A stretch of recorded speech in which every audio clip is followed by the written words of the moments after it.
Hello there, it's Mr. Maximo here, Vinny Sandhu for the European Cricket Network, and welcome to my brand new weekly preview show for European cricket. It's a preview for the week of cricket beginning on Monday, the 23rd of November. It's week 1 of 2 for the European Cricket Series Malta, and it's the first time we've gone to that country for a European Cricket Series. Now, the Maltese tournament will start on Tuesday, the 24th of November, and week 1 will conclude on the 27th of November, although we do have a second week there in Malta with finals Friday taking place on the 4th of December. Games will generally begin at 7:30 a.m. GMT, which is 8:30 in Central Europe. It's 1 p.m. in India, although it does start a little bit later on Tuesday. But the idea of these videos, instead of match preview videos, is to give you an idea of all the teams that you're going to see for the first time in the European Cricket Series. And we have 6 of them in Malta.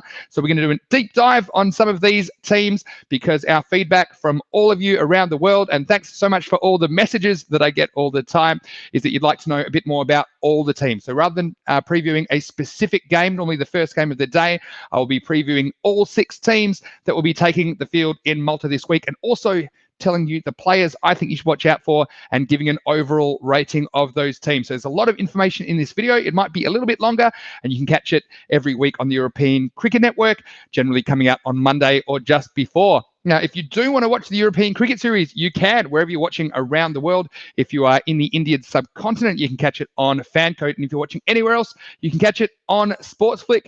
Go to sportsflickglobal.com for a great deal. But it's going to be very interesting to see these teams and players. It's always exciting when we go to a new country for European cricket.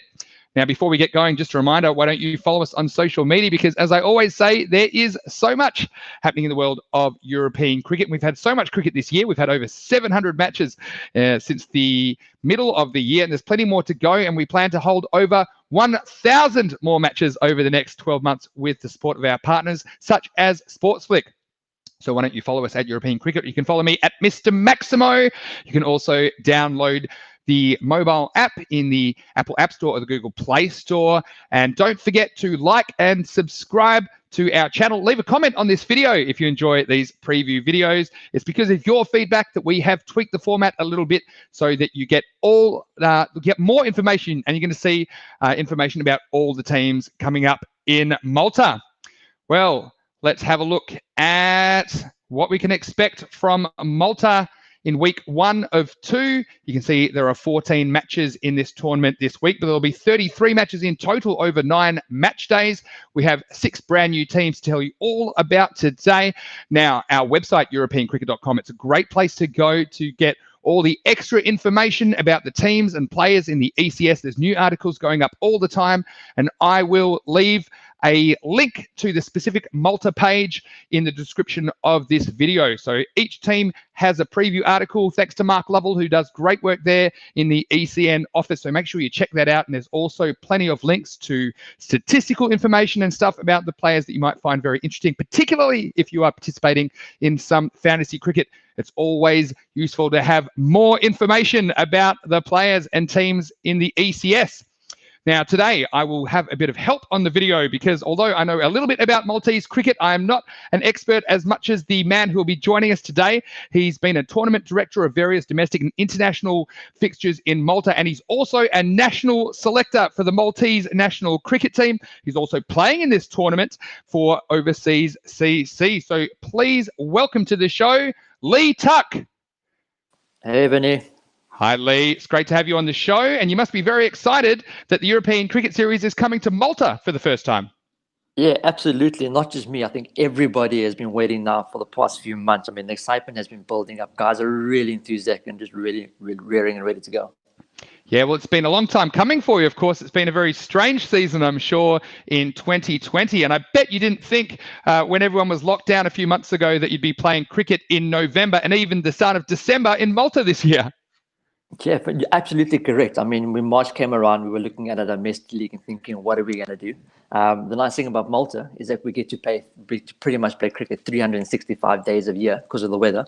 But yeah, we managed to finish the season. Guys are being compliant, following the different regulations that's been put in place. So yeah, we're rearing and ready to go. Well, I'm raring to go for this as well. We're going to talk about all 6 teams. You can see them on your screen there that will be taking part in this tournament. It's double round robin format, and then we'll have finals Friday on the second Friday of the tournament. You can just see there with the fixtures. The first day, we just have a couple of games kicking things off. Overseas CC and the Southern Crusaders playing a couple of times. So just 2 games on Tuesday, but then we have 4 games as usual from Wednesday onwards. So Lee, are you ready to go with these team previews? Absolutely. Let's go. All right, well, let's get straight into it. And I think you'll be very interested in my preview for the first team that I am looking at in the Malta ECS, and that's Overseas CC. Now, Overseas is actually one of the oldest clubs in Malta, having been founded in 1946. Now, they had a bit of a mixed bag in T20 cricket this season, with 3 wins and 2 losses to finish 3rd in Pool 2, narrowly missing out on the finals. Now, Lee, I know you know this team very well, so I will leave you to tell us a bit more after this. But first, I'm going to tell you about the key players that I have highlighted. And what I've done, guys, and for all our viewers watching for the first time, I have allocated Maximos. You can see them there on the left of the screen. And I've allocated them to the players that I think will be the most influential in this competition. So 3 Maximos to who I think will have the biggest impact, along with the 2 Maximo player, who is the player I think will have the next biggest impact, and 1 Maximo for the 3rd most significant player, in my opinion. But they're only my opinion. I'm going to get Lee's opinion as well. But we're going to start with Heinrich Gericke, who is a very high-quality, hard-hitting batsman. He can play strokes all around the wicket. He averaged over 40 in the MCL T20 this year and had a top score of 59 not out. Now, he struck at over 140, which is quite impressive given some of the ground conditions in that competition. And as a bonus, he's an excellent fieldsman, so watch out for him. I think that Heinrich Gericke could be a very influential player this week in Malta, and of course next week. Now, with 2 Maximos, I have highlighted Dion Vosloo. Now, this guy just loves hitting sixes. I think he'll love the smaller boundaries on offer this week. And he's another guy with an excellent strike rate, just a tick under 140. But given the different nature of ECS, I wouldn't be surprised to see him striking at well over 200. And finally, I've given 1 Maximo to Andy Naudi, the leg spinner. He isn't afraid to toss the ball up, and he can get some serious turn off the pitch when he gets it right too, because he will give it a rip with the bat. He's a bit of an improviser, and we can expect to see him trying a few different shots if he's required to come in towards the end of the innings. Now, Lee, what do you think about my take on Overseas CC? I know that you'll be playing for them. I've got you there. I didn't give you a Maximo, but you might have deserved one because I've seen some of your performances. You've got 6 games in the first week of the 10 that you'll play in the preliminary rounds. And what can you tell us about your team?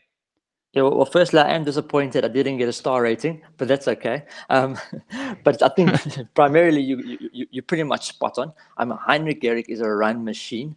He's going to be the prize wicket for Overseas. A lot of guys want to get him out and get him out early. Once he settles and starts going, which is pretty much from ball 1, it's going to be very, very difficult to stop. Some other ones to watch out for are going to be Sean Byrne, who normally opens up the batting, very hard-hitting batting. Bad batsman as well. He also doesn't hang around, pretty much gets stuck in from ball 1 as well. And then Clyde Palmer, the wicketkeeper, phenomenal batsman. Probably one of the best in Malta as well. Really, really good quality batsman. And what you'll notice as well about this team, just I think it's quite good to mention, is that there's a lot of experience in this team. We've got 7 internationals that have played for Malta at some stage. We've also got Daniel Nifton, who has played for the Isle of Man. So there's a lot of experience in this team, a lot of knowledge. These guys know how to play. They know how to win games. They know how to control games, which I think is going to be very important in the series. Yeah, well, that's some great insight there for you. And again, international experience, it is very useful because you do have to keep your cool in this T10 format. If you could have all kinds of experience, but nothing really prepares you for an ECS. But I think that having that kind of experience will be of a benefit to you. And I've just got some bowling options there as well. You can see I've got yourself in there, and I know you've got a pretty useful change of pace with your bowling. What's your approach going to be with the ball this week as you try and keep these batsmen under control in Malta? Well, I think in this type of competition, and we've looked at it for the last couple of weeks or so, obviously watching the highlights and that, and I think that this is obviously a batsman's game. So for bowlers to try and get any sort of benefit or momentum here, it's about getting your line and length right, and just obviously hanging on to your chances as well. With me, I like to mix the pace up a little bit, take the pace off the ball. So if you want to hit me over the boundary, go ahead, have a shot. And we've got 2 really good bowlers in the side as well. They're both above 6 foot in David Marks and then Matthew Towns as well. 2 big lads. They know how to put the ball down quite quickly and probably in amongst the top 5 bowlers in Malta as well. So really, really good bowlers. All right. Well, that's fantastic to get your thoughts on your team. And of course, we wish you the best of luck. Now, I've also given every team a rating out of a maximum of 100. And Lee, I gave your team a rating of 80. I thought that you're probably about middle of the pack, depending on how you go, of course, in T10 cricket. But I think just you had a quite mixed season. But like you say, you do have a lot of experience. And I wouldn't be surprised if it's a very even tournament. So I've given a rating of 80 there to overseas. And we're going to move along to your opponents in the first match of the ECS, the Southern Crusaders. Now, they'll be led by their captain, Michael Gunataleki, and their keeper will be Gaurav Maitani. And the Crusaders have a distinctly Sri Lankan flavour to their lineup, and they're based on the southern tip of Malta. Like Overseas CC, they narrowly missed out on the semi-finals of the Malta Cricket League T20. They finished third in their pool with a 3-2 record as well. But of course, T10, a whole different game to T20.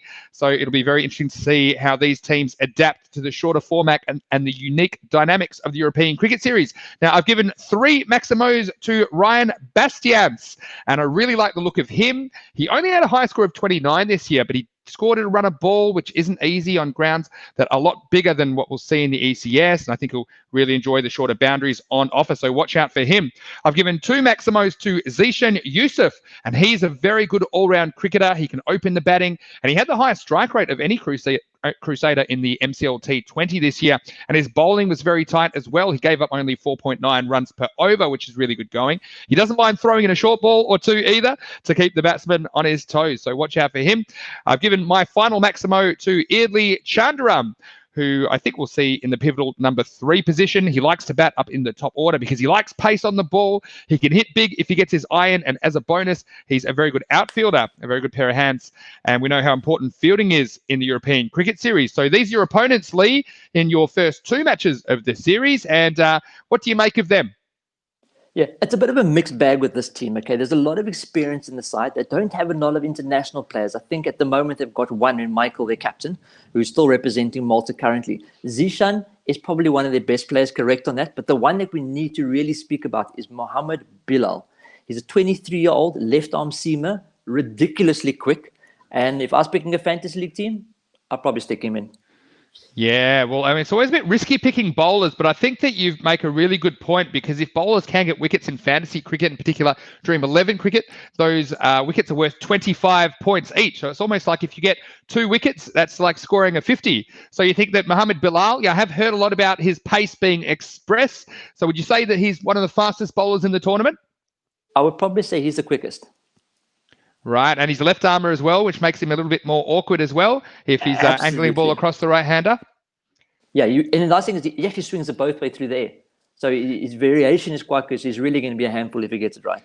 Yeah, they do have variation in their attack as well, of course. They've got Jojo Thomas as a spin option, and they've got Senaviratna and Masir, who are both medium paces, but they'll probably bowl a lot of cutters and mix things up. So they definitely have a lot of options in their attack to keep the batsmen on their toes. But this is what I want to know with these guys. I've rated them 78 as opposed to your 80 for your team, Overseas CC, and you play each other twice on the first day. How do you think you'll go in those games? Do you think that you deserve to be favourites? Do you think Overseas can win both games, or do you think you might win one each? What do you think is the most likely result on the first day of action? Well, not to be biased, but I think we stand a good chance to pip them. We've got, like I said, we've got a lot of depth inside the overseas side, but it comes down to the game. You know, I mean, this is T20, T10 cricket.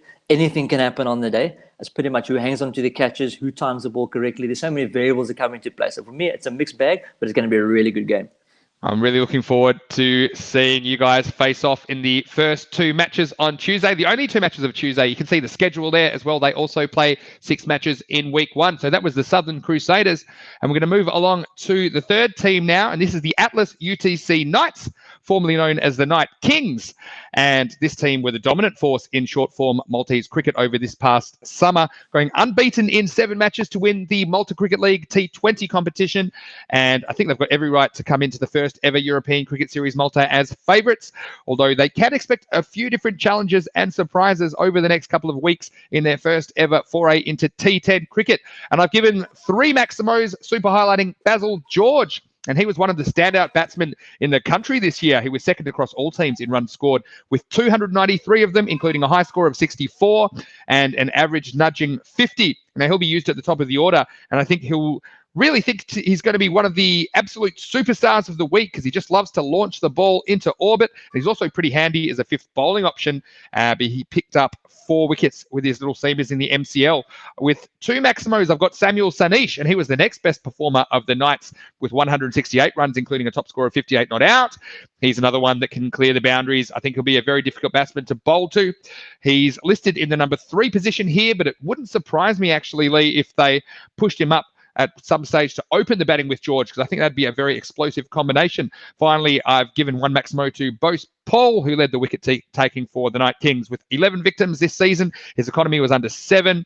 He's the kind of bowler that can be used a number of ways, but he often bowls at the death and forces the batsman into mistakes.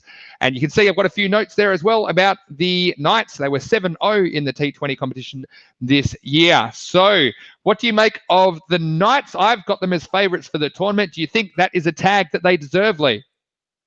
Yeah, I'm probably going to get a bit of stick for saying this, but this is one of my favorite teams. Just this group of guys as well. 3 years ago, they were playing tape ball cricket behind the national swimming pool. Wow. This year, National League champions. They've come a long way. A lot of guys didn't play hardball cricket until 3 years ago, but fantastic group of guys as well, and really gentlemen on the field. Well, that's what we like to hear. I've rated these guys a 95. So that's a pretty high rating, and you can see that they will play 4 games in the first week. They are playing on Wednesday and Thursday this week in Malta. So you heard it here first. We've got the Knights as possibly favourites for the tournament. Even Lee agrees. He says they're a great bunch of guys as well. I'm sure that they are itching to get out there in the European Cricket Series. Let's move along now to the next team, which is a new team actually this year in Malta. It's the American University of Malta, or AUM. And like I said, they're a newly established side. They played their first season of Maltese cricket in 2020, and they're quite a youthful side with a lot of players in their early 20s, as you might expect for a university team. Now, they had a respectable showing in their debut MCL T20 season this year, winning 2 out of their 5 games. Look, I do think they're underdogs in this company, though anything can happen in the European Cricket Series. And I have super highlighted with 3 Maximos, Abhishek Prajapati, and he is their standout player for mine. He was their leading run scorer and also tied for the most wickets in T20 cricket this season for AUM. And he's likely to bat in the critical number 3 position. And I feel like for them to win matches, he needs to fire. He did have a high score of 69 not out this year, but tellingly, it was the only half century of the season for AUM. And with the ball, he was equally effective, picking up 9 wickets at a tick under a run a ball. So Prajapati, for me, he is the key to AUM getting the results on the board. I've given 2 Maximos to Sanish Kumar, and I think he'll be used as an opening batsman. He didn't have a bad season at all. I think his game is pretty adaptable to T10 cricket. He played a couple of good cameos this year, and his strike rate of 153 is very good going in that competition. So we know he likes to keep things moving, and I think that will suit the ECS. He'll look to get his team off to a fast start in the power play overs. I've given 1 Maximo to Zohab Malik, and I like the look at him. He's primarily thought of as a bowler, and he did tie Prajapati for leading wicket taker this year, and he's got an excellent economy rate of only 5.5 runs per over. But I think he's got a lot of potential with the bat in this form of the game. He's another guy who likes to play his shots. They've listed him to come in at number 4 this week. Now, AUM, I do have them as underdogs, and I have given them a rating of 72. So they did win quite a few games this year, but I do think they're inexperienced and a little bit younger. So I think they may be struggling to win more games than they lose in this series, but of course anything can happen. What do you think about my analysis, Lee? I think it's pretty much spot on again. It is a brand new team. That's what guys need to remember as well. This season was the first time they've actually played together as a complete unit. But what we've noticed, though, is the progression, which is also important. These guys have got better and better with each game. So I think a bit of more time together, absolutely a force to be reckoned with.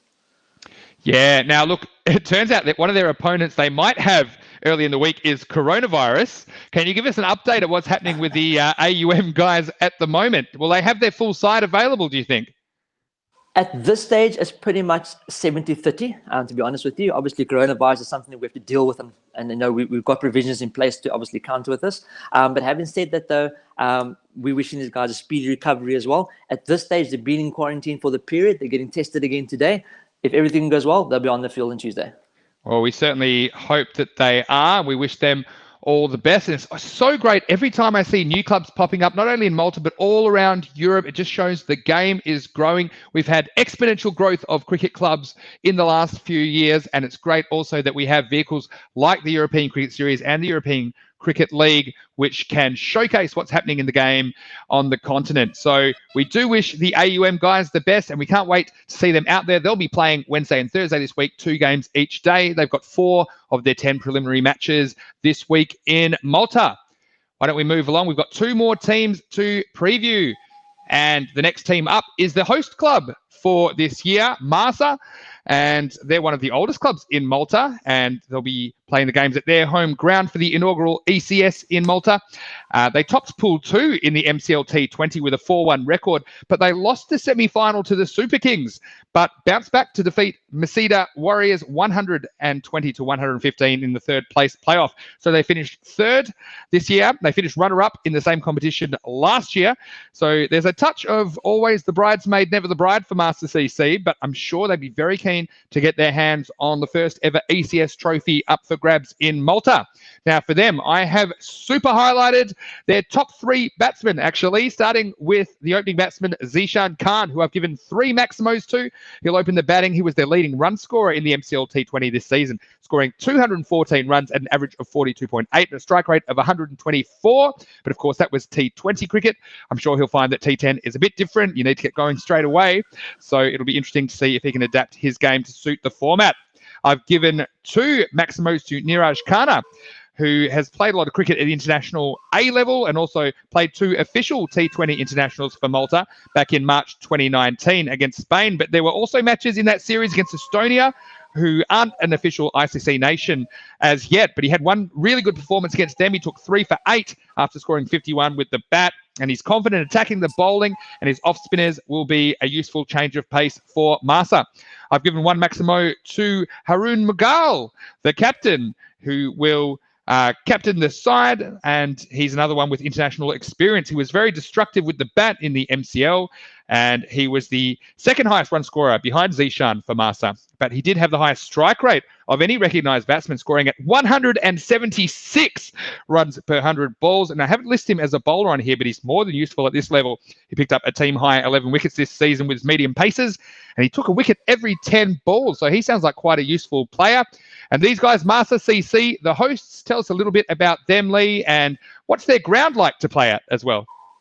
Yeah, the ground's fantastic. It's probably one of the better grounds in Europe. The grass covers good as well. The outfield is a little bit on the slow side, but we're not looking to keep the ball on the ground.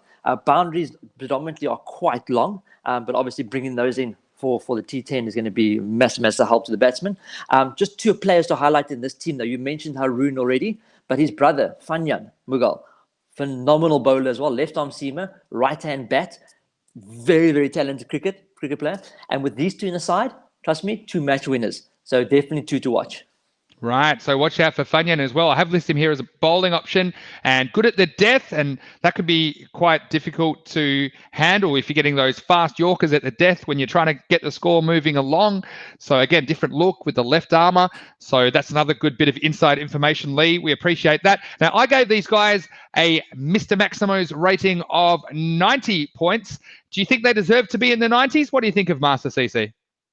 Yeah, absolutely. I mean, they stand a pretty good chance of winning this series as well. If their players fire, if all they come together, absolutely the team to watch. Right. So there's been quite a couple of teams that we've talked about as potential trophy winners so far, and this would definitely be one of them. So watch out for Marsa CC. They would love to win the ECS at their home ground.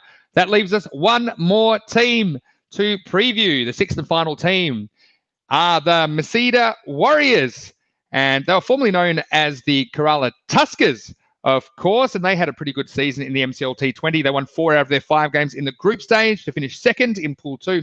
But unfortunately, they got knocked out by the Knights in the semi-final, 123 to 156. But they do look to be a team on the rise, and I think the Msida Warriors will love the challenge of the European Cricket Series. And I have super highlighted with 3 Maximos, Divas Kumar, who's just an all-round solid cricketer. And he was second on the run scoring for the Warriors this year, but he did score a lot faster than Samuel George, who is also listed to come in up the order.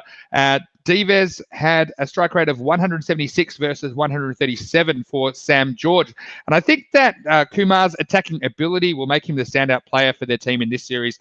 He loves to smash the ball, and he's hit over twice as many Maximos as any other teammate in 2020. So watch out for him with the ball too, because he's a regular wicket taker when he gets on. He took 10 of them at a tick over a runner ball in the MCL. So bat and ball, I think he's the double threat, and that's why I've given him 3 Maximos.